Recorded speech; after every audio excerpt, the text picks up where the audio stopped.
Hello and welcome to the water study centre. आज के इस लेक्चर वीडियो के अंदर हम अपने chapter number first real number का जो लास्ट वाली एक्सरसाइज है उसको आज कंप्लीट कर देंगे एंड इसी के साथ आज हमारा चैप्टर कंप्लीट हो जाएगा।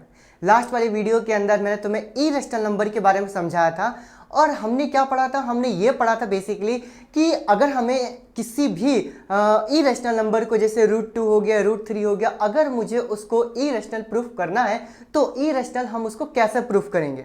तो उसी टाइप के क्वेश्चंस आज भी आएंगे, आज भी मैं तुम्हें एक्सप्लेन करूंगा, ठीक है।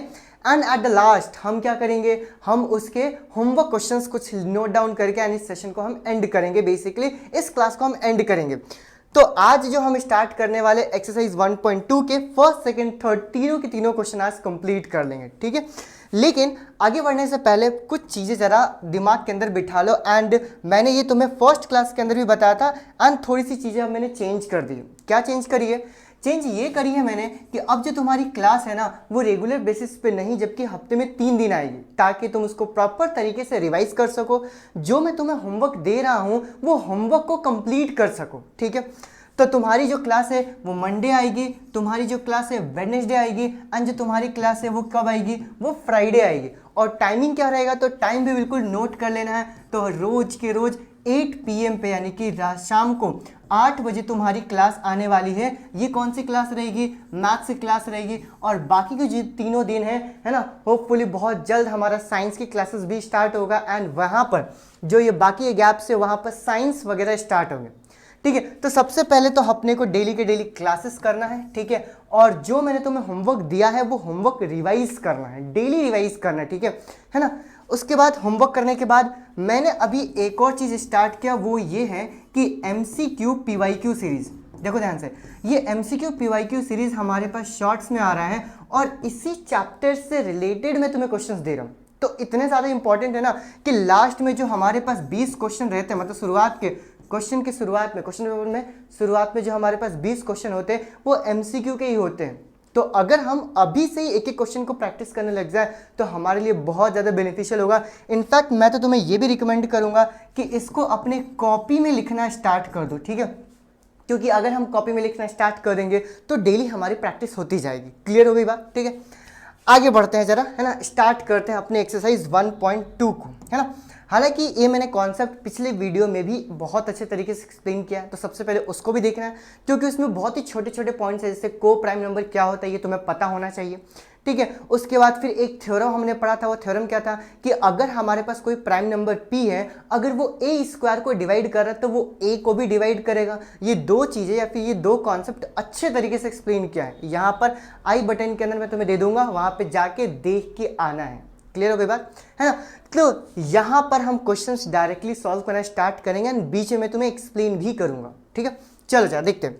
प्रोसीजर मेरे हिसाब से अब तक तो याद हो गया होगा लास्ट वीडियो से, ठीक है। पढ़ते हैं। Prove that √5 is irrational. हमें बेसिकली ये प्रूफ करना है कि जो √5 है वो क्या है, हमारे पास इरेशनल है। तो हम इसको कैसे सॉल्व करते हैं? हम इसको करते हैं by method of contradiction. Method of contradiction क्या कहता है कि अगर किसी x को अगर ये मान रहा हो और अगर वो उसकी प्रॉपर्टी सेटिस्फाई नहीं कर रहा है तो मैं ऑटोमेटिक क्या मान लूंगा कि भाई वो दूसरी वाली चीज़ है। जैसे जितने सारे हमारे पास रियल नंबर होते हैं उस रियल नंबर को 2 पार्ट्स के अंदर डिवाइड किया जाता है। वो 2 पार्ट क्या होता है? एक होता है हमारे पास रैशनल नंबर, दूसरा हमारे पास क्या होता है, इरेशनल नंबर। क्लियर हो गई बात। अब अगर मैं तुम्हें बोल रहा हूं कि ये जो नंबर है मान लेता हूं कि ये रैशनल है और अगर वो नंबर रैशनल की प्रॉपर्टी सेटिस्फाई नहीं करता तो वो ऑटोमेटिक क्या हो जाएगा, इरेशनल। इसी को हम क्या कहते हैं, मेथड ऑफ कॉन्ट्रडिक्शन। एंड उसी से हम ये क्वेश्चन क्या करते हैं, सॉल्व करते हैं। चलो जरा स्टार्ट करते हैं, ठीक है। देखो, प्रूव दैट √5 इज इरेशनल। मुझे ये प्रूफ करना है कि √5 क्या हमारे पास इरेशनल है। तो हम सबसे पहले इसको मान लेते हैं क्या कि लेट √5 इज एन क्या हो गया, सॉरी इस एन नहीं, इस क्या हो गया हमारे पास रैशनल नंबर। हमने इसको लेट किया कि लेट √5 इज क्या हो गया हमारे पास, रैशनल नंबर। अब तुम जरा मुझे बताओ कि अगर हमारे पास ये रैशनल नंबर देके रखा हुआ है तो क्या मैं इस √5 को ऐसे भी तो लिख सकता हूँ, देन √5 इज इक्वल टू कितना हो जाएगा, p/q। और जैसे यहाँ पर p/q लूंगा तो यहाँ पे लिखना पड़ेगा क्या कि where p and q are क्या हो गए हमारे पास, ये हो गए हमारे पास इंटीजर्स। क्लियर हो गई बात, ठीक है। एंड कॉमा करके मैं यहाँ पे क्या लिखूंगा, q is not equals to 0, कि हमारे पास p एंड q इंटीजर्स है एंड q जो है वो 0 के इक्वल नहीं है। उसके बाद हम क्या बोलते हैं कि अगर हमने यहाँ पर p अपॉन में q ले लिया तो ये नंबर ऐसा भी तो हो सकता है कि किसी ना किसी नंबर से कैंसल आउट हो जाए।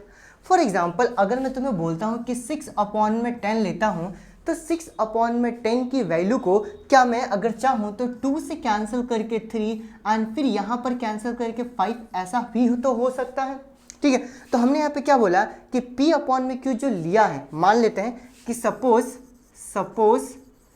p and q have a common factor, p and q have a common factor other than 1, ठीक है। मान लेते हैं कि जो p एंड q है उसका कोई एक दूसरा भी फैक्टर है 1 के अलावा। 1 के अलावा का मतलब क्या कि यहाँ पे जब मैंने 2 से कैंसिल किया तो जो 2 है वो 6 का और 10 का, इन दोनों का फैक्टर है जो कि कैंसिल आउट कर सकता है। तो हमने यहाँ पे क्या बोला कि suppose p and q have a common factor other than 1 के अलावा भी कोई ना कोई हमारे पास इसका क्या है, कॉमन फैक्टर है। तो मैं यहाँ पे क्या बोलूँगा कि आफ्टर डिवाइडिंग लिखते चलो साथ में, after dividing by that common factor, ठीक है। अगर मैं उस कॉमन फैक्टर से डिवाइड कर दूंगा तो डिवाइड करने के बाद क्या होगा, तो डिवाइड करने के बाद ये जो हमारे पास √5 दे के रखा हुआ है, ठीक है, ये √5 की वैल्यू को मैं क्या मान लूंगा, a अपॉन में b। अब ये a अपॉन में b क्या रिप्रेजेंट कर रहा है, तो जैसे 3 और 5 यहाँ पर रिप्रेजेंट कर रहा है ना, वैसे ही वो a और b भी रिप्रेजेंट कर रहा है।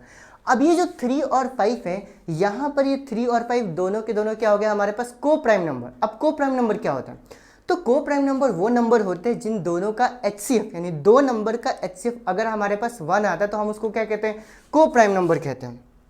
इसीलिए हमने यहाँ पे √5 की वैल्यू को a अपॉन में b मान लिया, और यहाँ पर a और b हमारे पास क्या है, को प्राइम नंबर। तो यहाँ पे कॉमा करके क्या लिखूंगा कि here a and b are क्या है हमारे पास, को प्राइम। अब तुम जरा मुझे ये बताओ, ये जो को प्राइम है, ध्यान रखना कि यही कहीं ना कहीं हमारे पास काम करेगा इसके कॉन्ट्रडिक्शन का, है ना। तो मैंने a और b क्या मान लिया, को प्राइम। को प्राइम का मतलब यहाँ पे याद रखना, क्योंकि आगे जाके इसका इस्तेमाल करूंगा फिर से, कि a और b को प्राइम मतलब ये है कि a और b को 1 के अलावा कोई नंबर डिवाइड ही नहीं कर सकता। और इसी का जस्ट अपोजिट में यहाँ पे क्या कर दूंगा, प्रूफ कर दूंगा कि नहीं भैया a और b को 1 के अलावा भी कोई नंबर है जो कि डिवाइड कर सकता है, वो 5 खुद ही होगा, है ना। आगे करते हैं, तो अब हम जरा इसका सॉल्यूशन करते हैं, ठीक है। तो ये √5 इक्वल टू a अपॉन में b, हमने इसको फर्स्ट इक्वेशन मान लिया। अब इसी को मैं थोड़ा सा सॉल्व करूंगा, b जब ऊपर जाएगा तो क्या ये √5b is equal to a हो गया। जब मैं दोनों साइड स्क्वायर करूंगा तो यहाँ पर मैं लिख रहा हूँ कि स्क्वायरिंग बोथ साइड, अगर मैं दोनों साइड स्क्वायरिंग बोथ साइड, अगर मैं दोनों साइड स्क्वायर करूंगा तो यहाँ पर कितना हो गया, ये हो गया मेरे पास 5b square is equal to a square, और इसको थोड़ा सा और सिंप्लीफाई करूंगा तो b square is equal to a square upon में 5। अब मैं यहाँ पर भी एक इक्वेशन मान लेता हूँ क्योंकि इसका मैं इस्तेमाल करूंगा, ये क्या हो गया हमारे पास, सेकेंड इक्वेशन, ठीक है, स्क्वायर करने के बाद। अब ये जो हमारे पास स्टेटमेंट है ना, b square is equal to a square upon में 5, इसी को थोड़ा सा ध्यान से समझना है। क्या समझना है कि अगर यहाँ पर इसका मतलब ये देखने जाऊँ तो ये a स्क्वायर अपॉन में 5 का मतलब क्या होता है कि a स्क्वायर के अंदर जब मैं 5 से डिवाइड कर रहा हूँ तो हमारे पास कुछ ना कुछ इंटीजर वैल्यू आ रही है। इसका मतलब क्या मैं ये लाइन बोल सकता हूँ कि जो हमारे पास a स्क्वायर है वो 5 से डिविजिबल है, और 5 क्या है, एक प्राइम नंबर है ना। तो यहाँ पर मैं ये लिख रहा हूँ कि हियर, देखो ध्यान से, here a square is divided by किससे, 5। जो हमारे पास a स्क्वायर दे के रखा वो 5 से डिवाइड हो रहा है। तो अगर a स्क्वायर 5 से डिवाइड हो रहा है, इसका मतलब क्या कि then a is also divided by किससे, 5। और ये हमारे पास कौन सी इक्वेशन हो जाएगी, ये हमारे पास थर्ड इक्वेशन हो जाएगी। यानी कि जो हम प्रूफ करना चाह रहे हैं उसी की तरफ हम बढ़ रहे हैं। हमने यहाँ पे बोल दिया था कि a एंड b हमारे पास को प्राइम नंबर है, और यहीं पर थोड़ा सा सॉल्व करते करते मैं यहाँ पे क्या लिख रहा हूँ, a is also divided bye 5। आगे जाके मैं ये भी प्रूफ करूंगा कि a is also b is also divided bye 5। करते हैं जरा आगे। देखो तो हमने यहाँ पे क्या बोला कि अब अगर यहाँ पे ये इक्वेशन को ध्यान से देखना है ना, अगर हमने बोला कि a इज डिवाइडेड बाय 5, तो क्या मैं ऐसा बोल सकता हूँ कि अगर मैं a में 5 से डिवाइड करूँगा तो कुछ ना कुछ वैल्यू क्या आएगी, c आएगी, क्योंकि a 5 से अगर प्रॉपर तरीके से डिवाइड हो रहा है तो डिवाइड करने के बाद कुछ ना कुछ तो इंटीजर वैल्यू आएगी। अब इसको सिंप्लीफाई करूँगा तो ये a की वैल्यू कितना हो गया 5c, और ये a की वैल्यू 5c को उठा के मैं सेकंड इक्वेशन के अंदर पुट कर दूंगा। तो यहाँ पे लिख रहा हूँ पुट द वैल्यू इन, कहाँ पर जरा मुझे बताओ, इन इक्वेशन सेकंड। तो जब मैं यहाँ पर सेकंड इक्वेशन के अंदर पुट करूँगा तो ये हो गया मेरे पास 5b square is equal to a square. तो ये हो गया मेरे पास 5b square is equal to a की वैल्यू कितनी हो गई 5c का होल स्क्वायर। थोड़ा सा और इसको अपन सिंप्लीफाई करते हैं, ठीक है। तो देखो ये कितना हो गया मेरे पास 5b square is equal to 25c square. अब तुम जरा मुझे बताओ ये 5 और 25 यहाँ से अगर मैं कैंसल आउट करूँगा तो क्या मेरे पास b square is equal to 5c square हो जाएगा, और जब मैं 5 को नीचे भेजूंगा तो मेरे पास कितना हो गया b स्क्वायर अपॉन में 5 is equal to c square. Clear हुआ। अब यहाँ पे इसका मतलब जरा समझने की कोशिश करो कि यहाँ पर b स्क्वायर में अगर मैं 5 से डिवाइड कर रहा हूँ तो कुछ ना कुछ अगेन हमारे पास इंटीजर वैल्यू आ रही है, और अगर यहाँ पर इंटीजर वैल्यू आ रही है तो क्या मैं ऐसा लिख सकता हूँ कि हियर, उसके आगे की लाइन है here b square is divided by किससे, जरा मुझे बताओ, b square is divided by 5। और अगर b स्क्वायर 5 से डिवाइड हो रहा है और 5 एक प्राइम नंबर है तो बाय थ्योरम मैं ऐसा लिख सकता हूँ कि देन b इज क्या हो गया मेरे पास बताओ, डिवाइडेड बाय क्या हो गया 5। अब जरा मुझे बताओ इस इक्वेशन को मैं यहाँ पे क्या मार्क कर लेता हूँ, कितने इक्वेशन अभी तक अपन ने मार्क कर लिए, यहाँ पे फर्स्ट सेकंड थर्ड, और इस इक्वेशन को क्या मार्क कर लेता हूँ फोर्थ। अब जिस इक्वेशन को पढ़ने को बोलूँ ना, हम हालांकि हमने यहाँ पे सॉल्व कर रहे हैं, लेकिन जिस इक्वेशन को पढ़ने को बोलूँ उस इक्वेशन को जरा ध्यान से देखना। देखो फर्स्ट इक्वेशन को अगर मैं देखूँ तो इन्होंने बोल के रखा हुआ कि a and b are the coprime, a and b are the coprime. इसका मतलब क्या हुआ कि a और b को 1 के अलावा तो कोई डिवाइड कर ही नहीं सकता। इक्वेशन नंबर थर्ड क्या बोल रही है कि a is divided by 5, a को 5 डिवाइड कर सकता है, और यहाँ पर इक्वेशन नंबर फोर्थ क्या बोल रही है कि b को भी 5 डिवाइड कर सकता है। अब जरा सबको जरा कंबाइन करते हैं, a एंड b को प्राइम नंबर है, इसका मतलब क्या हुआ, a एंड b को प्राइम नंबर है, इसका मतलब हुआ कि ये 1 के अलावा किसी से डिवाइड होगा नहीं। दूसरा फिर हमने बोला a को 5 डिवाइड कर रहा, b को भी 5 डिवाइड कर रहा, मतलब a और b 5 से डिवाइड हो रहे। अच्छा ये दोनों की दोनों चीज़ें एक साथ हम कैसे कह सकते हैं, ठीक है। इसका मतलब क्या हुआ कि कहीं ना कहीं जो स्टेटमेंट हमने मान के रखा हुआ है और उसकी प्रॉपर्टीज़ के बारे में देखने जा रहे हैं, तो उस केस में क्या हो रहा है, यहाँ पे कॉन्ट्रडिक्शन आ रहा है। कुछ बात आ रही समझ में। तो यहाँ पे अब हम जरा अपने स्टेटमेंट्स को नोट डाउन करना स्टार्ट करते हैं। यहाँ पे देखो हमने क्या बोला यहाँ पे कि from equation third and fourth, ढूंढो ध्यान से, थर्ड एंड फोर्थ इक्वेशन कहाँ पर है, from equation third and from equation fourth, जो यहीं पर है ना। a एंड b, यहाँ पे लिख रहा हूँ a and b is divisible by 5, ठीक है। a और b जो है वो 5 से डिविजिबल हो रहा है, that is a and b have at least 5 as a common factor, 5 as a common factor। इसका मतलब क्या हुआ कि जो हमारे पास a एंड b है उसका जो एक फैक्टर है वो कम से कम 5 तो उसका फैक्टर है ही से, है ना। और अगर ये 5 फैक्टर है तो ये कहीं ना कहीं ये कॉन्ट्राडिक्शन कर रहा है, but this contradict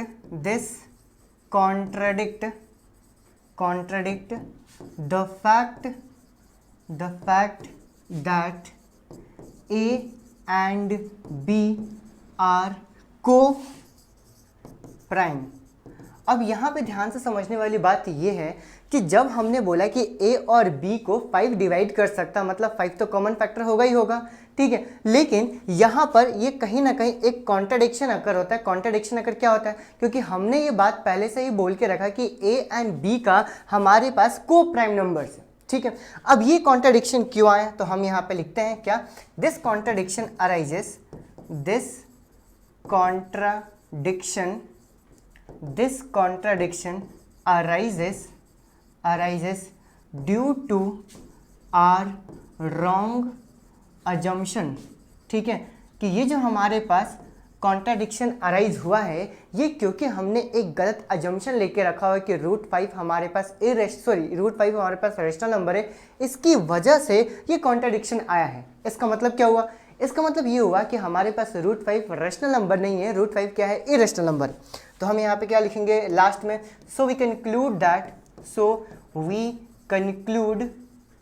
conclude that हमारे पास √5 इज एन क्या हो गया, इरेशनल नंबर। तो हम कंक्लूड क्या करेंगे कि हमारे पास √5 क्या होगा, एक इरेशनल नंबर होगा, ठीक है।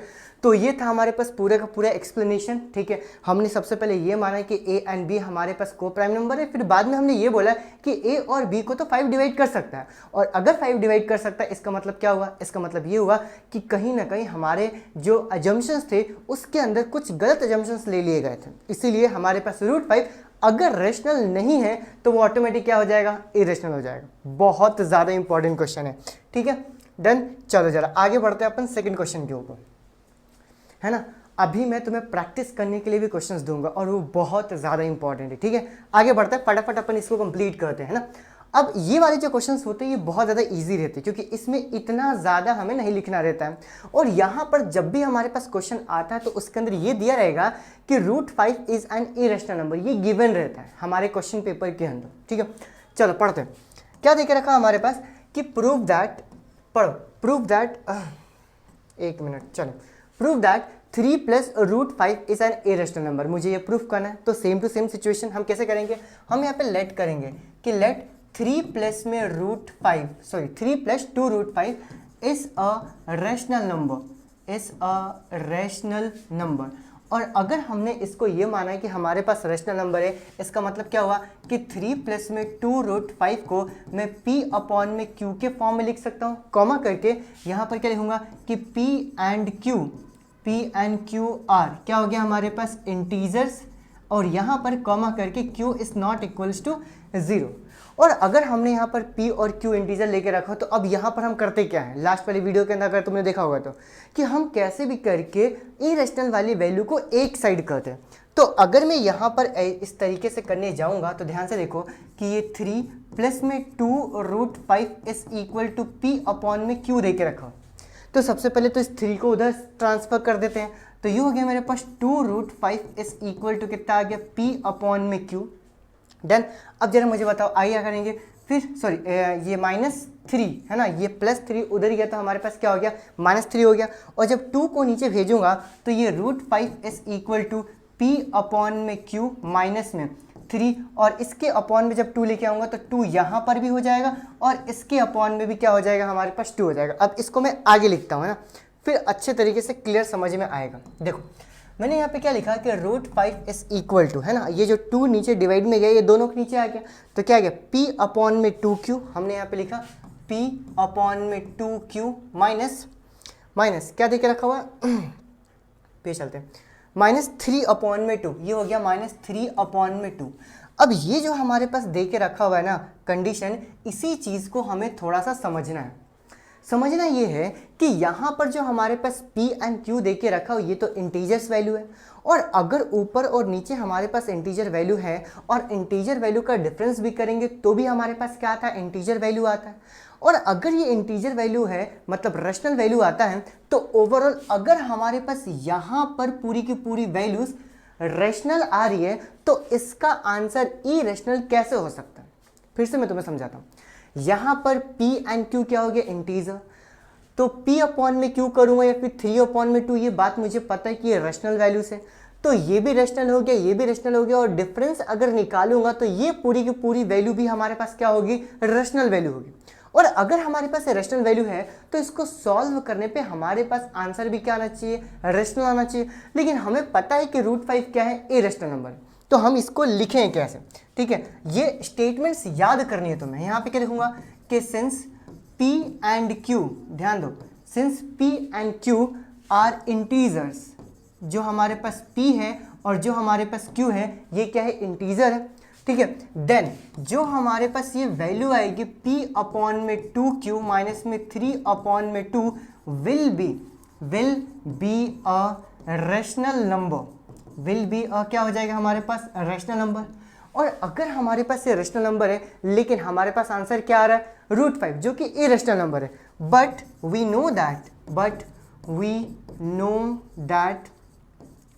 नो दैट क्या जानते हैं कि √5 इज अ क्या हो गया, is an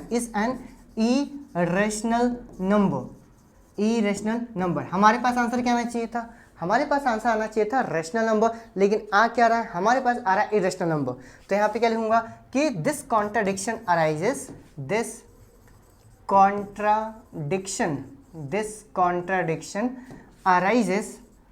arises due to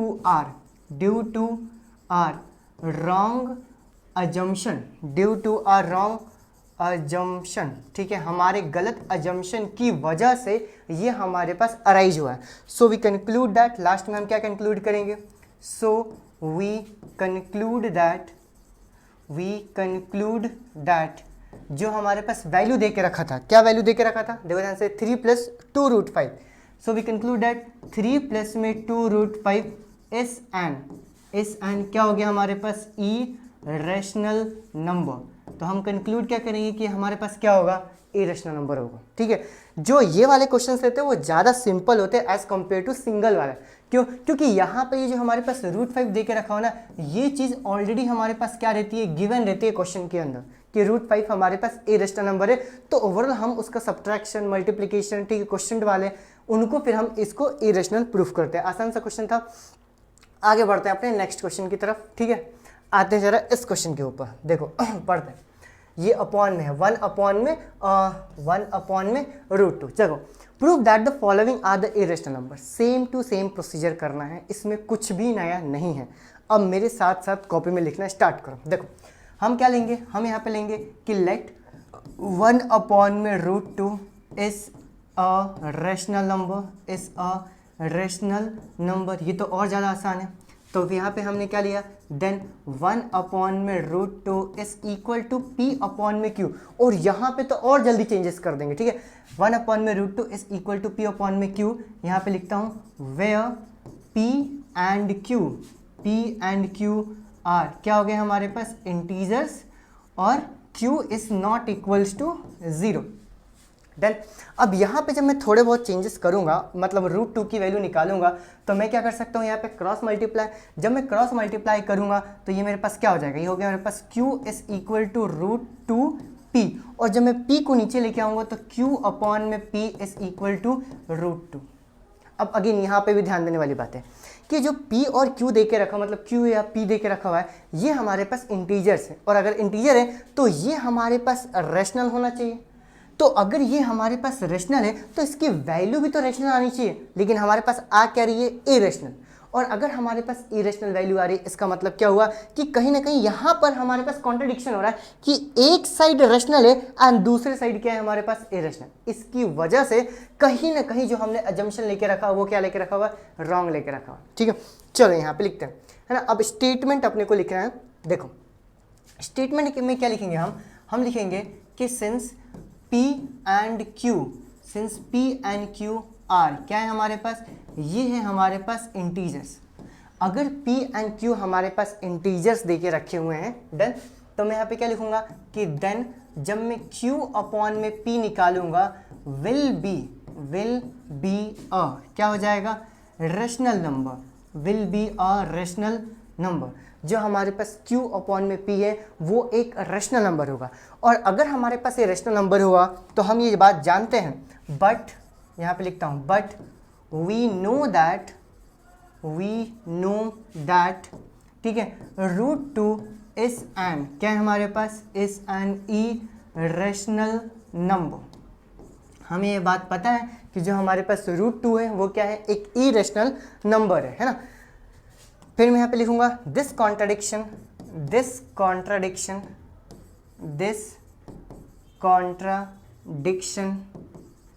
arises due to our wrong assumption, ठीक है। और फिर हम लास्ट में क्या लिखेंगे, सो वी कंक्लूड दैट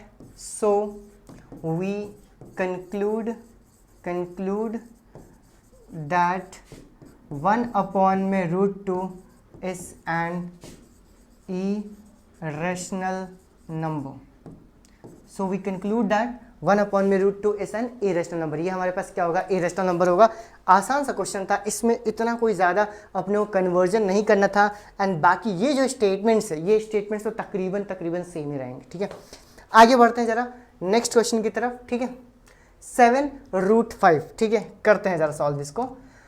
ये भी इजी है ना। देखो मैं यहाँ पे क्या ले रहा हूँ कि लेट 7√5 इज, अब साथ साथ में लिखते चलो फटाफट, ठीक है। देखो 7√5 इज क्या हो गया हमारे पास, रैशनल नंबर, ठीक है। हमने मान लिया कि 7√5 क्या है, हमारे पास एक रैशनल नंबर है।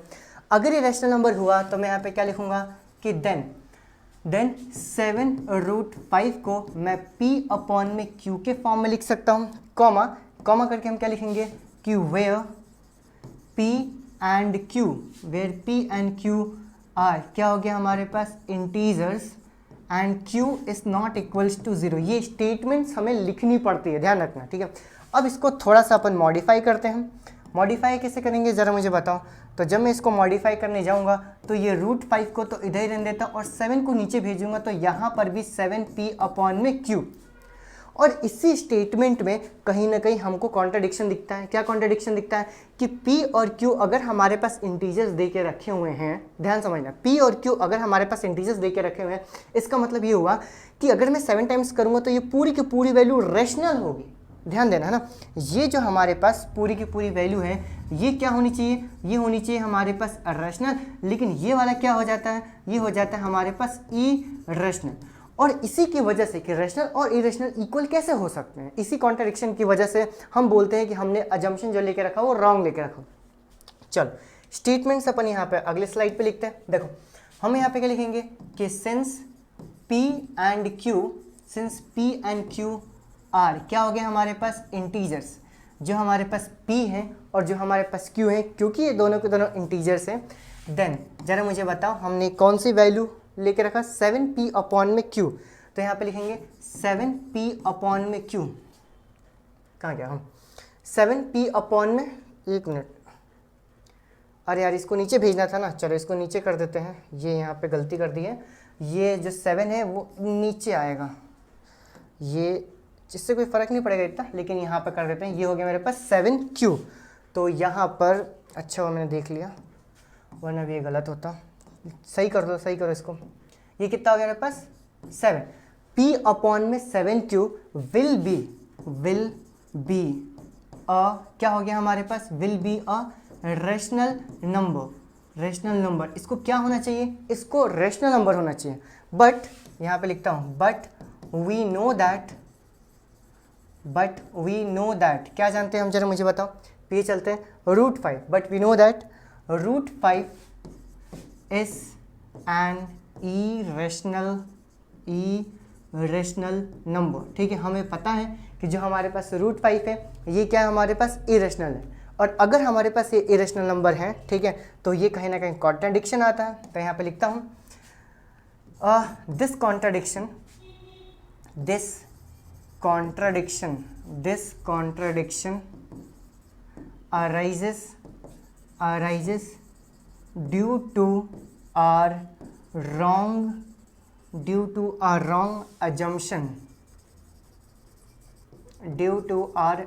assumption, हमारे गलत अजम्पशन की वजह से ये कहीं ना कहीं हमारे पास कॉन्ट्रडिक्शन आया है, ठीक है। सो लास्ट में हम क्या बोलेंगे, सो we conclude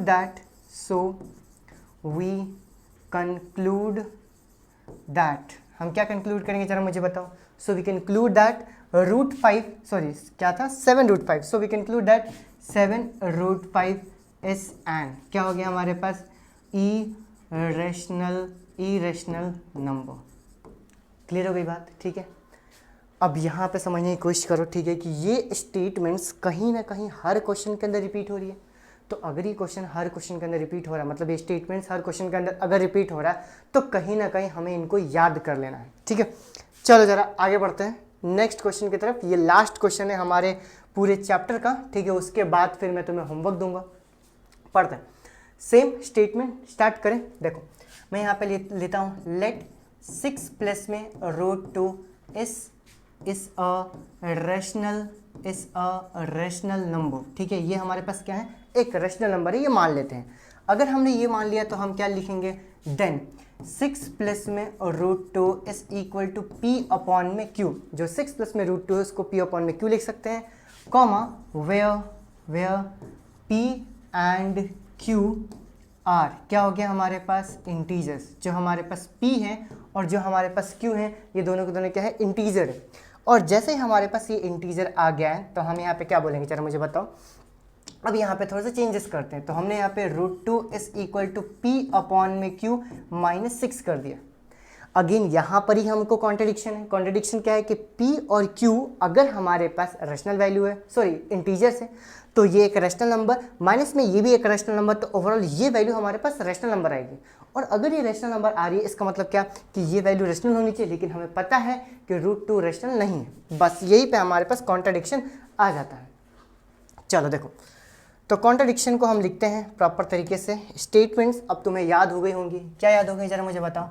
since p and q are integers, ठीक है, जो हमारे पास p है और जो q है, ये दोनों के दोनों इंटीजर्स हैं।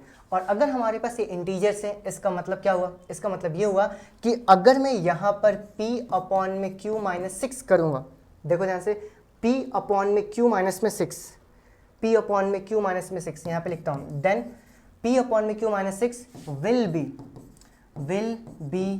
a rational value, but change करते हैं, ठीक है, but we know that root 2 is an irrational, but हमें पता है कि जो हमारे पास रूट 2 है ये क्या है, हमारे पास irrational नंबर है। ठीक है, but we know that root 2 is an irrational. This contradiction arises, लिखते हैं, this contradiction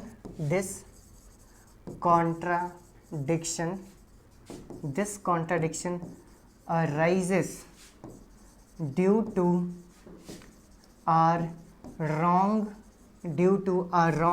assumption. This contradiction arises due to our wrong assumption. ठीक है, तो यहाँ पे क्या गलत अजम्पशन था, हमारे पास गलत अजम्पशन ये था कि 6 प्लस में रूट 2 को हमने क्या लिया था, रैशनल नंबर, तो हम इसको क्या कर देंगे, irrational number. So we conclude that